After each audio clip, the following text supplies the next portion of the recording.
καταράκτες Νεμούτας.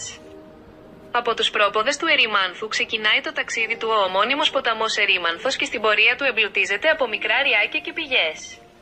Ένα από τα πιο γνωστά σημεία για βουτιές βρίσκεται στην περιοχή Νεμούτα Ηλίας. Το χωριό βρίσκεται αρκετά παραπάνω από το ποτάμι και για να φτάσουμε στο σημείο με τους καταράκτες θα χρειαστεί να κατηφορήσουμε με αυτοκίνητο. Τα νερά που κατεβαίνουν από τα γύρω βουνά καταλήγουν στον ποταμό και με τα χρόνια η Νεμούτα έγινε γνωστή για τη δροσιά που χαρίζει ακόμη και με καύσωνες.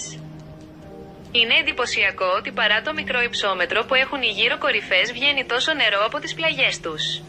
Αυτό σημαίνει ότι το νερό ταξιδεύει υπόγεια και έρχεται από ψηλότερα βουνά που είναι χιονισμένα τους χειμώνες. Δίπλα στο ποτάμι υπάρχουν πολλά φιλοβόλα δέντρα ενώ πιο μακριά τα δάση αποτελούνται από πεύκα. Η τελευταία μεγάλη φωτιά έκαψε το μεγαλύτερο μέρος του δάσους αλλά είναι φανερό ότι η φύση γιατρεύει τις πληγές της γρήγορα.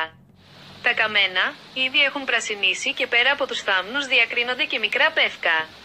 Εκτός από τους καταράκτες υπάρχουν και σημεία που μπορεί κανείς να κολυμπήσει. Τοποθεσία. Το σημείο που θα προσεγγίσουμε βρίσκεται κάτω από χωριό Νεμούτα. Θα χρειαστεί να πάμε προς τον οικισμό Ελαία και να αφήσουμε το μεταφορικό μέσο στη γέφυρα της Νεμούτας. Από εκεί μπορούμε να περπατήσουμε προς τους καταράκτες. Ο πρώτος καταράκτης βρίσκεται λίγα μέτρα πριν τη γέφυρα στα αριστερά μας όπως ερχόμαστε από το χωριό Νεμούτα. Υπάρχει μια μεγάλη πέτρα που μας δείχνει την είσοδο του μονοπατιού. Μπαίνουμε στο μονοπάτι και σε 5 λεπτά φτάνουμε στον εντυπωσιακό καταράκτη. Οι άλλες τοποθεσίες βρίσκονται πιο ψηλά στον ποταμό. Επιστρέφουμε στη γέφυρα και περνάμε απέναντι προς την ταβέρνα. Περπατάμε δίπλα στην ταβέρνα ακολουθώντας τα ορειβατικά σημάδια στα δέντρα.